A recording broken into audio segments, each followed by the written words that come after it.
every day is different. I have a lot of flexibility in my role. A lot of being good at HR is common sense. You have to get comfortable making judgment calls when you don't have all the facts. To be successful, you need to be curious.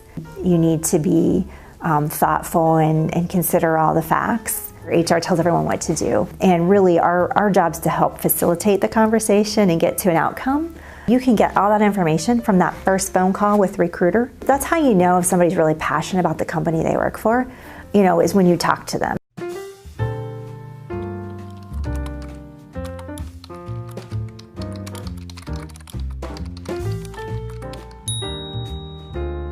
My name is Natalie Pepper, and I've been working in HR for 20 years now.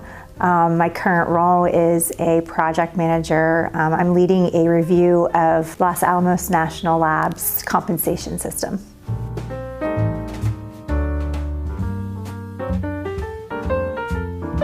Really being a project leader, so defining what the project plan is going to look like, identifying the resources that we need to complete the project, and putting together a timeline, and that's really where we're at the moment. But we will be kicking that off starting here in a couple weeks.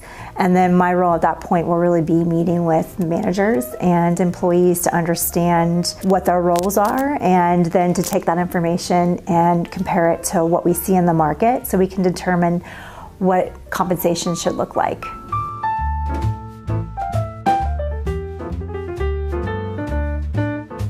I think for me, I'd say last 10 years, every day is different. So I don't usually have a typical day. I can say, okay, I'm gonna go in the morning and I'm gonna start out, and usually I check my email. I'll make sure that there isn't any emergency.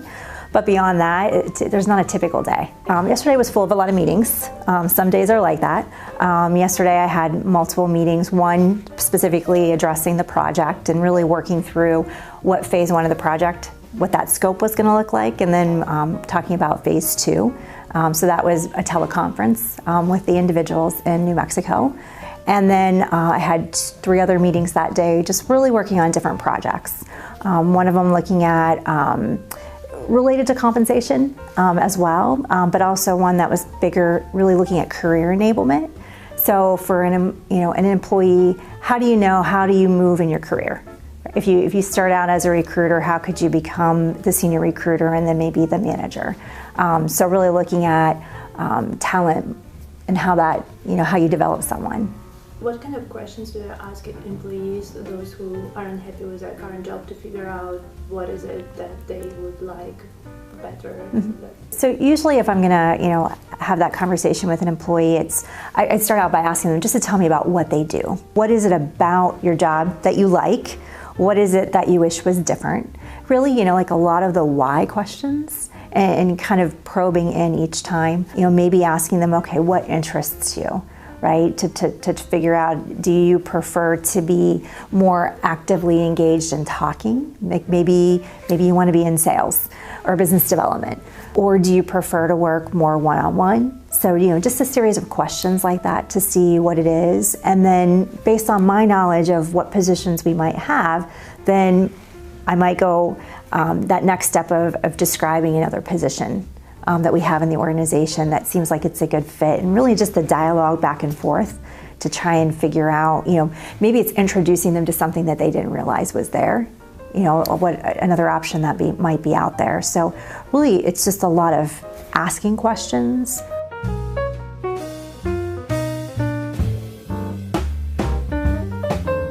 I like the fact that it's not the same every day, and I have a lot of flexibility in my role in terms of being able to manage my own time and what that looks like, and make decisions. This compensation study would really be taking another step and looking at that as well in terms of helping people understand how they move from one level to the next level, how they might be able to move from one job to another job that they might not even thought about. Also making sure that they're compensated properly, and at market, that we're competitive. So they, are able to have that fulfillment as well.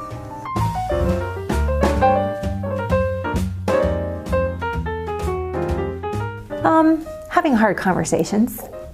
A lot of times you've got to have that conversation with the manager where you might disagree with their position on something. And part of the role is to, as an HR professional, it's a balance between what's good for the organization and what's good for the employee.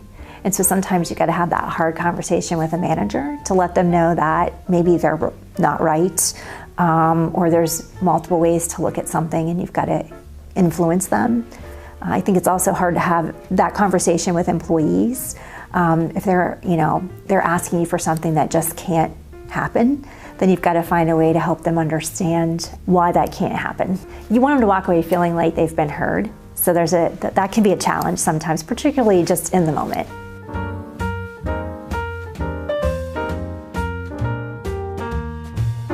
I think, as do some of my peers, that a lot of being good at HR is common sense, which is not necessarily something you get in school.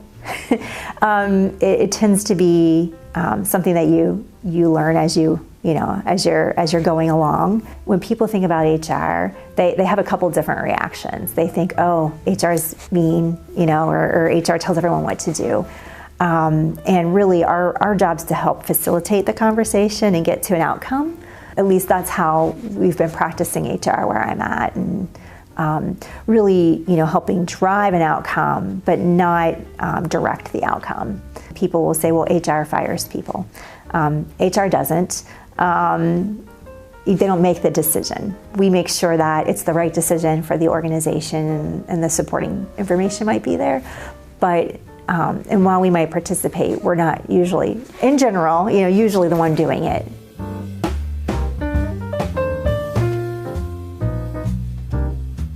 So I think that was probably in my first long-term job that I had after undergrad. I was working at a call center in customer service. And so again, I was a supervisor. We hired a lot of people, so I did a lot of interviews.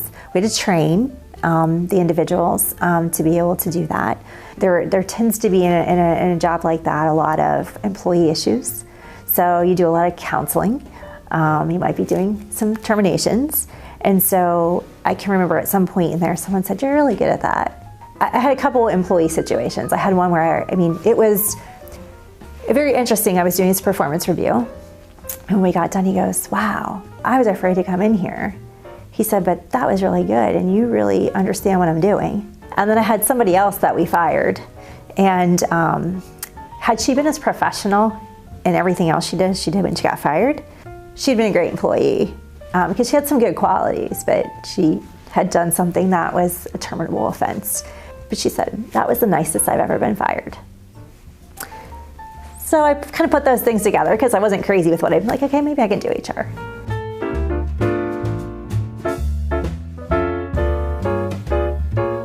They had some stuff highlighted on my resume, right? The couple things they liked.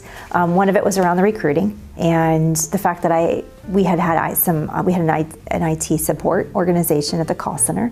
So there was some technology component in there. They liked that piece of it. So really, tell me about what you do from an interviewing perspective. And then the other piece was around the performance management, just actually my role as a supervisor and what I had done with performance management and coaching.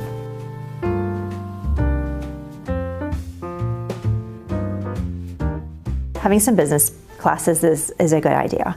If you really want to help leadership figure out how they need to run their company and what's the best thing to do there, I think having a basic understanding of how a business makes money, so your finance classes, economics classes are a good idea. Statistics, because analytics in terms of really being able to provide data around predicting what your workforce is going to look like in 5 years. Do you have a lot of people that are going to retire?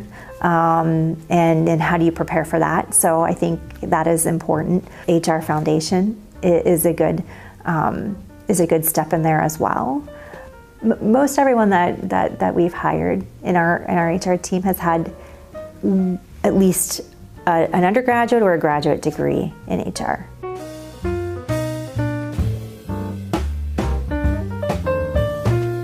Well, I definitely think if you have the opportunity to be a part of a project team, then I think being part of that project team and being the one that might ask questions or challenge the team in terms of thinking differently.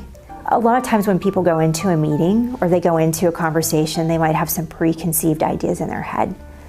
And really, when you go in as an HR professional, you want to be neutral. You try not to have any preconceived notions one way or the other. If complaints come in, you don't want to say, okay, the person's guilty. You want to think of them as, I'm gathering information before I'm formulating an opinion. So I think that that's something that you can absolutely practice if you're a part of a project team. I think that sometimes you go in and it's like, okay, I've got this idea, and then you want to prove it. But really going in more open-minded and just gathering facts and then formulating an opinion, I think is important when you're dealing with people.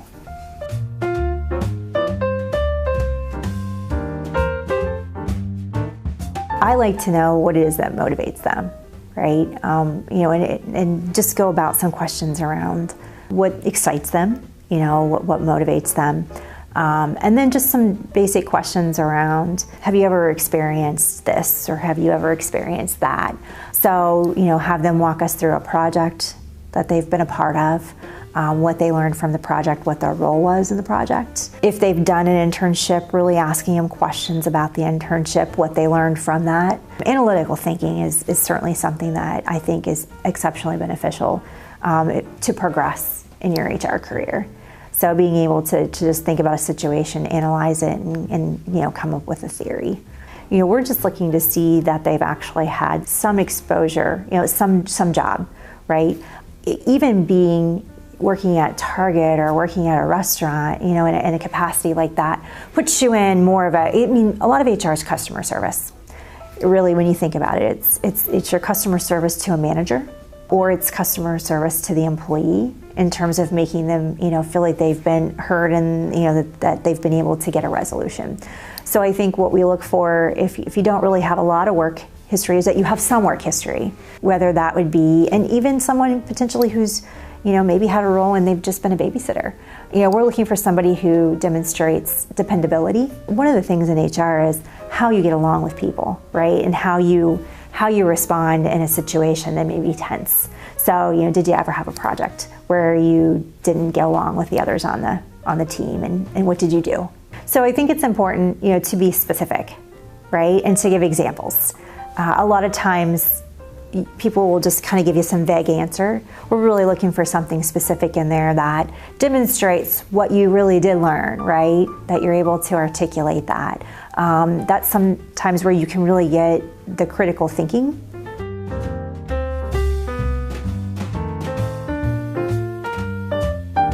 I think you have to have a really good understanding of what the position is, right? So what's in the job description. If you've had any conversations prior to that, usually you've talked to the recruiter. I think you need to really understand from the recruiter, what do they really want in the position? What are they really looking for? And you need to understand about the company and the company's culture. We're a pretty collaborative culture. So if you're not collaborative in nature, you're not used to more of a matrix sometimes, because we do projects. So you might not be working for your manager, you might be working for a project manager. So those are really important things. And if that was the case, that would shape how I would reply of how I'd be the best candidate for the job. If you know that the organization is very collaborative, then I think you'd say, I'd be a good candidate for this job because I like working in team environments. I excel working in team environments. I like that challenge of, being with a group and you'd phrase it around that. So I think the best way to answer that question, and I think just in general for anyone going in, if you really want the job, you really need to have done your homework up front as much as you can, and you can do a lot of that today with the internet. Maybe you've reached out to a few people on LinkedIn that work there and you've asked them some questions. It has to be sincere, because one of the things that a recruiter is looking for, or the hiring manager looking for, is that you're sincere and you're not just too polished, right? I don't think you have to be perfectly polished for a job interview. I think you have to be sincere, and you definitely have to demonstrate that you've done some homework on the company, that you're interested in the company, and why it's a good fit for you. You can get all that information from that first phone call with recruiter. Recruiters, that's how you know if somebody's really passionate about the company they work for, is when you talk to them. And if they can sit there and gush about their company, and you can hear it in their voice, then you kind of have an idea.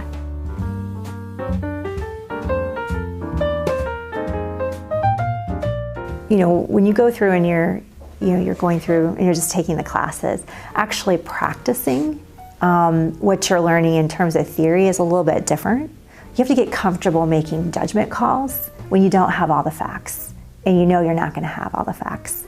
So I think part of it is, to be successful, you need to be curious. You need to be thoughtful and consider all the facts. You spend a lot of time talking to people. If you're a recruiter, you get really good at asking questions and trying to drive to figure out, is this the right candidate for the job? So it's some of those life skills that you need to apply that I think are important to be successful. I think you have to be comfortable that everyone's not always going to like you, because sometimes you have to make some hard decisions and some judgment calls, and some people aren't comfortable with that. So I think that that's another important piece. And then I think you have to be comfortable and curious to understand the business, really understand what your client, your managers need, so you can recommend the best solutions.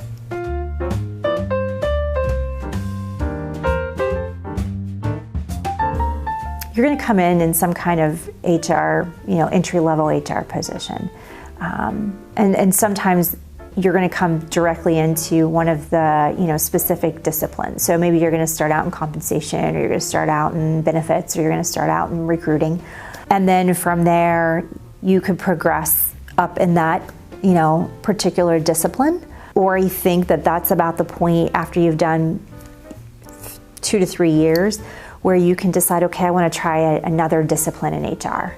And maybe I started out in compensation and now I want to go to HRIS, or I started out in benefits and now I want to go to recruiting. And from there you can continue to do that and get more of a generalist background.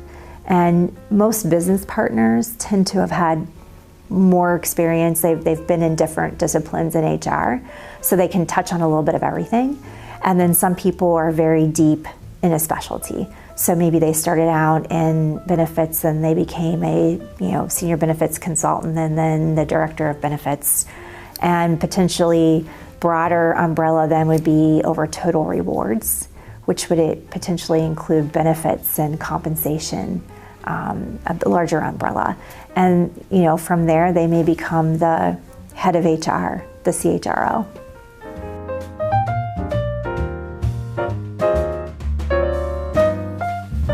I did that myself about 20 years ago now. So it does happen. And I think we see that with individuals that have gone back to graduate school. They've tried something out for 4 or 5 years. I've had at least 3 people that tried something out first, that decided they went back to graduate school and that they were going to get into HR. So I don't think it's uncommon. I think it's less common later in your career to get into HR.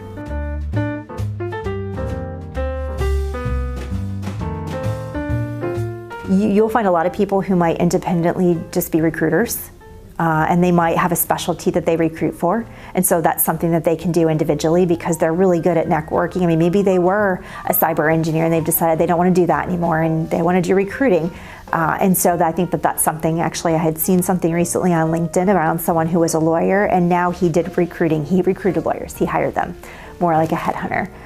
So I think that's definitely something you'd see. And obviously anything I think around the whole training, leadership development, coaching. There's a lot of executive coaches out there, and those can be people who are just independently doing that.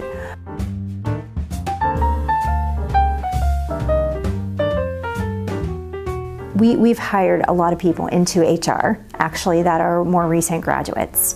Some of them actually from graduate school, but we had one particular individual, and when we interviewed him, his background was very interesting. He had gone to school and was an accountant, had actually worked in a couple accounting firms for the first 5 years, and then decided he wanted to do something different. So the position we had open at the time was an HR representative, so being more of a generalist. But he had some really good, had a couple really good internships, and we could just see that he had a lot of potential. So he came into the HR representative role. He did well in the role, but it obviously wasn't his passion. He was very interested in more of the analytic piece, was great at putting reports together. and not so much the day-to-day interaction, maybe coaching a manager or working with an employee. So we had an opportunity, we had an opening in our HRIS group. He came to me and he said, I really think that would be a better option. We just had a conversation of why he thought that would be a better career path, and I was totally supportive of that. Employees can be afraid to have that conversation with their manager, but for me, with him, I look at it as if they're good at what they do and they have potential, then I'd like them to stay with the organization and find that right fit. So we just had dialogue back and forth, and he's taken that job and he's doing exceptionally well. He just really excels at it and much more creative now that he's kind of got that job that seems to be a fit for him.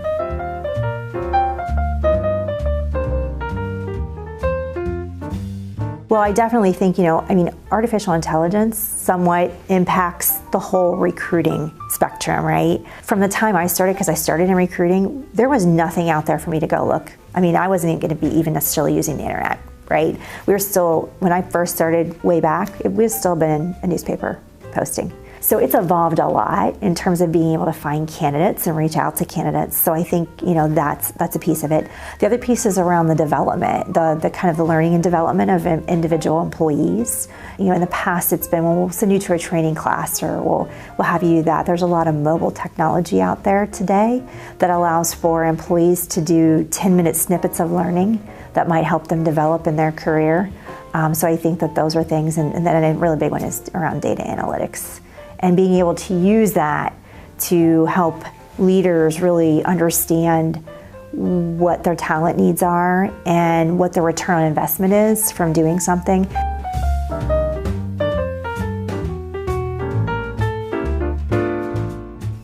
Just having opportunities.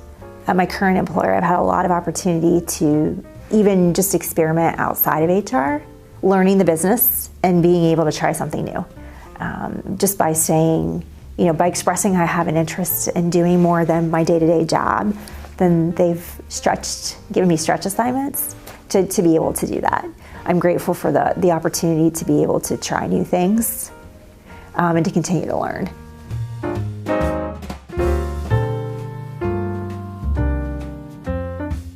Well, I think I would have liked to have started HR first, right? I would have liked to have started that sooner than I did, so I could have done some internships potentially and had a few more years. But beyond that, it really would have just been maybe getting in there before I was in a relationship and kind of had that piece going on where I had a little bit more time to kind of explore it on my own ahead of time.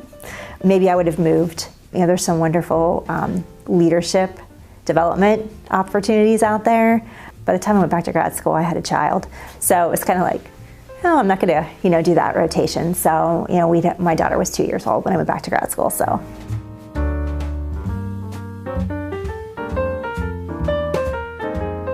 Well, I think, one was making that change, right? Because I technically had to take a step back some from a salary perspective when I wanted to get into HR because they wanted me to start entry level. And so I think for me, just kind of taking that step, I think a lot of people want to make a lateral move, and in some cases you just can't. And so just kind of coming to the realization that if I did that, I would quickly rebound, and I did. And then I think, I've been at my current job for 16 years, so there's been some points in there where I've thought, okay, I've learned all I can learn, what's next? But that's where I've been, what else can I do, to just continue to keep learning, to stay active.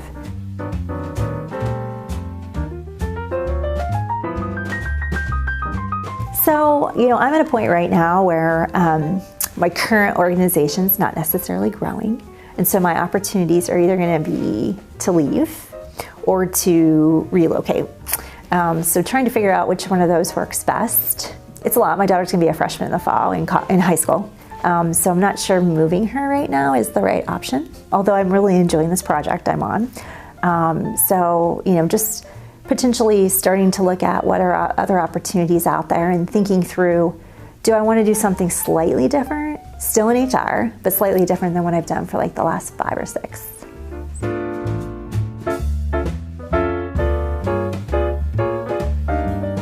I was working on a project or I had a manager, I can't remember, it probably was a project for a manager who was pretty demanding. He was upset around something. And so I was talking with her, giving an update to our SVP of HR, and I apologized for something.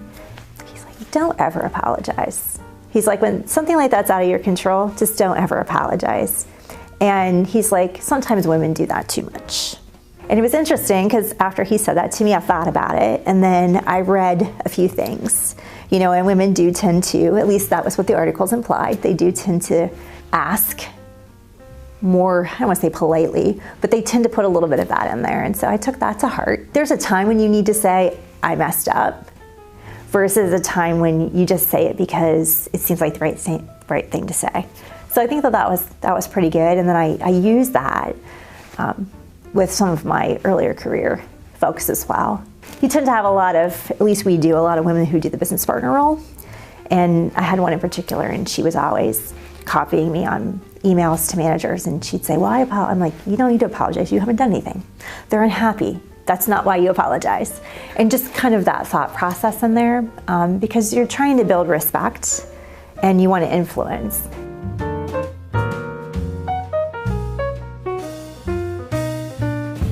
So I think just that, you know, everyone would have the opportunity to get an education and be able to do something that they, you know, they're able to support themselves, then they're happy and they feel that they're contributing.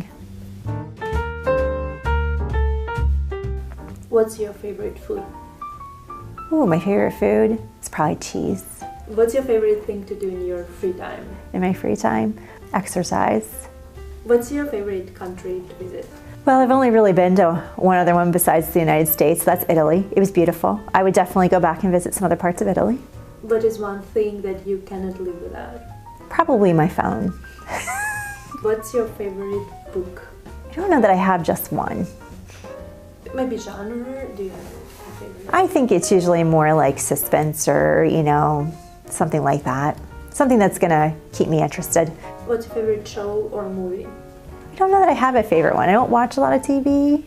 Don't necessarily watch a lot of movies. So I know I'm boring, right? Well, if I had to say that, then I'd probably go back with 16 Candles, right? Very old movie, but I still think it's a great movie. What makes you sad? You know, seeing someone who is unhappy and has some control and just doesn't do anything with it, or can't do anything with it. What makes you happy? My daughter. Can you finish this sentence? You should get into HR if you are interested in variety in your day-to-day work. You should not get into HR if you are. If you like to do the same thing over and over again, if you want a repetition. So I think the important thing is if you love what you do, then every day going to work doesn't feel like work. So I think it's important that when you're exploring opportunities that you ask a lot of people and not be afraid to make a change. If you get started in one area and then you realize that, you know, I think I'm interested over here. If you can get up every day and go to work and not think about it as a chore, but something that gets you excited, then you've found the right thing to do.